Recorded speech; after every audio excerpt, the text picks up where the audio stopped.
Death and love together mated, watch and wait in ambuscade, at early morn or else belated, they meet and mark the man or maid. Burning sigh or breath that freezes, numbs or maddens man or maid, death or love the victim seizes, breathing from their ambuscade.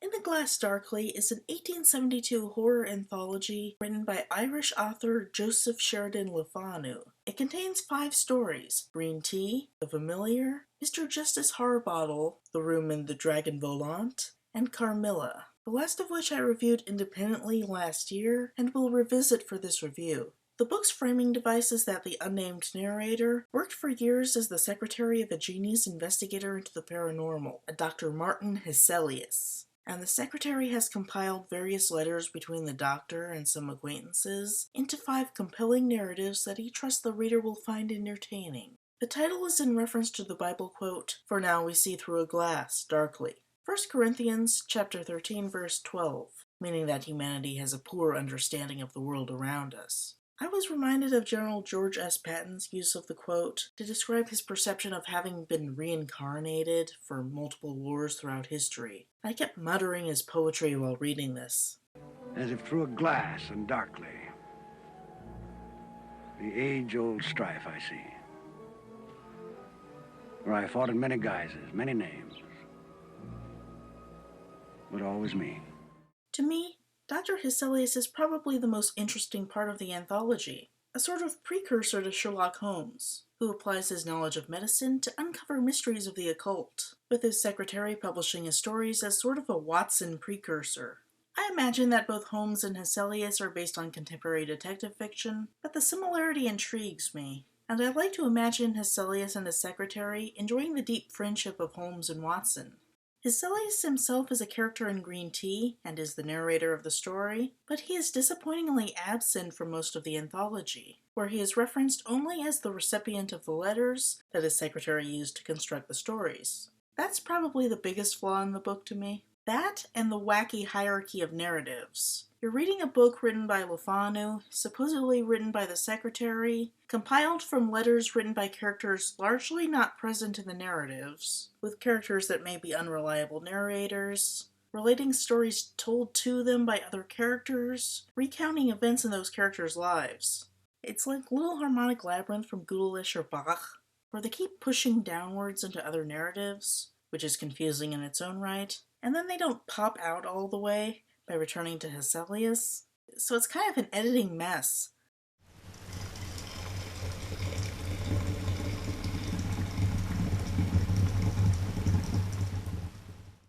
The first story, Green Tea, follows Hesselius investigating the condition of an English preacher named Jennings. Hesselius is concerned for the man from the perspective of a medical doctor, and he suspects that something paranormal is afoot. The truth is, the mystical and the medical aren't meant to mix. Interestingly, Hesselius doesn't make any distinction between science and magic. To him, it makes just as much sense to apply science to magic as to any other part of the natural world. Hesselius almost certainly inspired the character of Van Helsing in Bram Stoker's Dracula, but besides Van Helsing, that depiction is absent from most of Western fiction.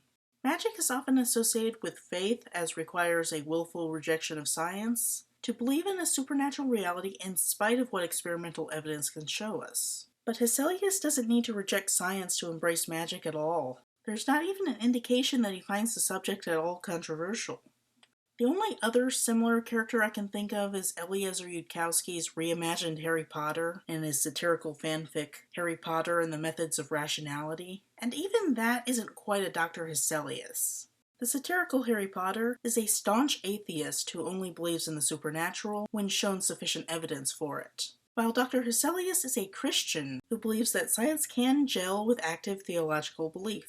He's an interesting character, and I wish we had more of him. At first, Jennings is reluctant to confide in Hesselius, but he comes around when he sees that the doctor sincerely wants to help.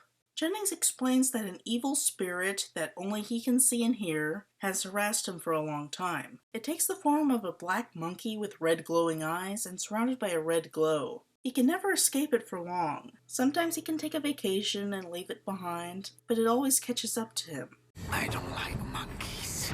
Interestingly, for a long time the monkey doesn't really do anything other than glare at him maliciously. Whether or not it is an actual threat is unclear, but its harassing premise is very psychologically wearing for Jennings. One of the things that Jennings notes is that he's a fan of green tea, which I'm guessing was really new to the region at the time that this was written, because Hesselius concludes that the chemicals in the tea caused Jennings' third eye to open and enabled his perception of spirits. Yes, I've heard that about green tea. I like green tea. I should make the change. Up top, Sugar Bear. Hesselius acts as a doctor and prescribes him a change of diet, because there really is no distinction between the medical and the mystical for him. But the monkey increases its harassment campaign and starts singing that Jennings should kill himself. Hesselius goes back to see him again, but finds that Jennings finally succumbed to the monkey's harassment and killed himself, as Jennings' father apparently did before him. Hesselius concludes that the green tea was not the true cause of blame for the monkey spirit. Jennings and his father had what, in today's terms, would be called clinical depression, and their internal negativity that ruined their lives was this monkey spirit.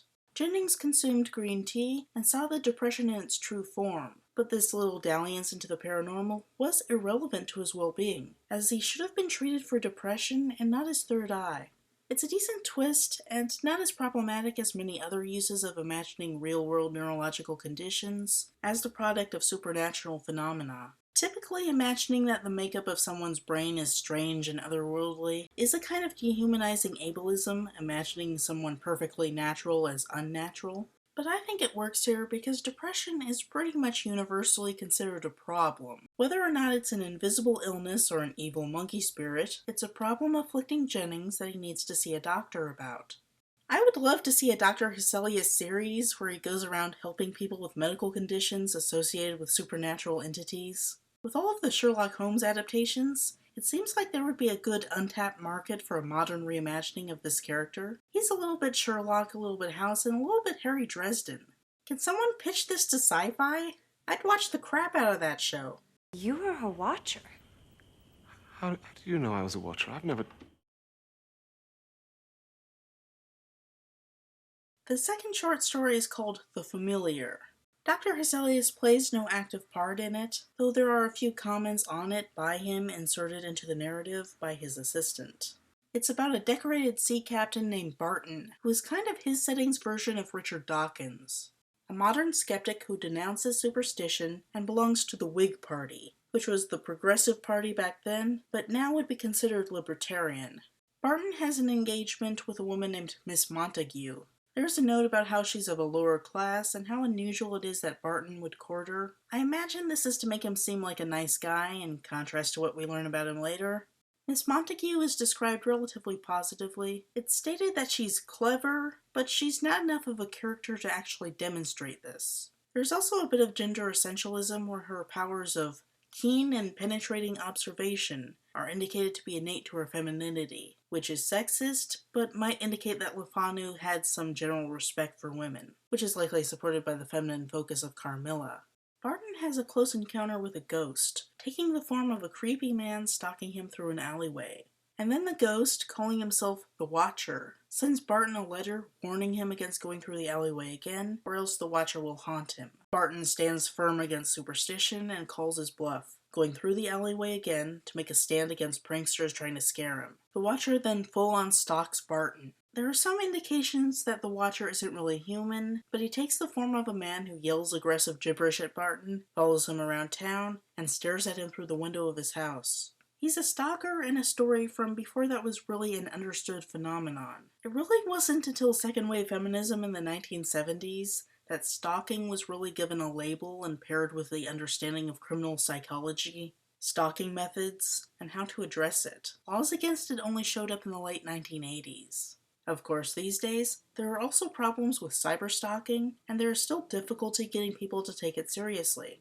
The Familiar is a story very relevant to modern-day feminism because it deals with this concept of a stalker without the words to describe it. Le Fanu understood the horror potential of a stalking scenario very well, including the problem of it technically not being against the law, and how it just wears on a person to deal with a stalker making aggressive actions against them day after day, never quite crossing the line into assault, as would warrant self-defense actions, or getting the police involved.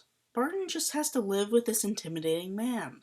It's similar to Jennings with the monkey, and Dr. Hesselius does draw a link between the two, but the Watcher is scarier because he seems more realistic as a malicious person, ghost or no. Actually, it's about ethics and haunting journalism. The Watcher starts revealing his superhuman ghost powers when it turns out to be almost impossible for Barton to get away from him. Despite making a secret trip to another country by ship, the Watcher still manages to follow him. This makes the Watcher seem more like a modern-day stalker who could make use of electronics to keep tabs on his victim. Finally, the Watcher possesses an owl belonging to Miss Montague, flies around Barton's room, and scares him to death. In the wrap-up, we learn that the Watcher is the ghost of a man who used to be under Barton's command. Barton slept with his daughter and then discarded her. Her father then beat her up, and she died of the same mysterious broken heart disease that Padme suffered. Her father then blamed Barton for her death and confronted him aggressively, and Barton punished him for his insolence by, I think, whipping him, as I believe was legal at the time. The guy escaped and died of his wounds, and then showed up as the Watcher 8 years later to take revenge, as a sort of avenging angel to drag him into hell. It's a nice creepy ending, but I don't like the victim-blaming aspect of it. Barton isn't a nice guy, but it seems like the Watcher is responsible for most of the evil going on. It reminds me of Lost, where Sawyer blames the con man for his family tragedy, where his father killed his mother and then himself because of the losses suffered from the con, even though his father is really the one to blame for his life getting messed up. Likewise, the Watcher is the one responsible for his daughter's death, not Barton. And Barton may have whipped or otherwise hurt the Watcher, but it's a cultural evil. It's not like Barton is uniquely whip-happy throughout the entire British Navy. The Watcher is a monster, and he should be recognized as such. It's me, the Crypt Keeper, with another flesh-creeping scream story for your shivering pleasure. Incoming disc. The third story, Mr. Justice Harbottle, continues the theme of corrupt British authority figures getting their just desserts by supernatural entities. The titular Harbottle is an evil judge who sentences people to death for petty crimes.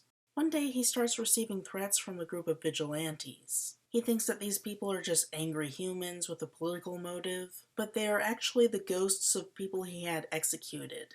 They terrorize him with a kangaroo court in which they find him guilty, and they sentence him to death by barbaric torture devices that I'm sure were legal at the time.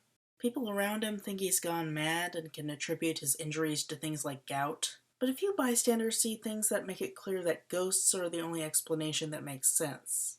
It's a very straightforward horror story with a sin and punishment dynamic.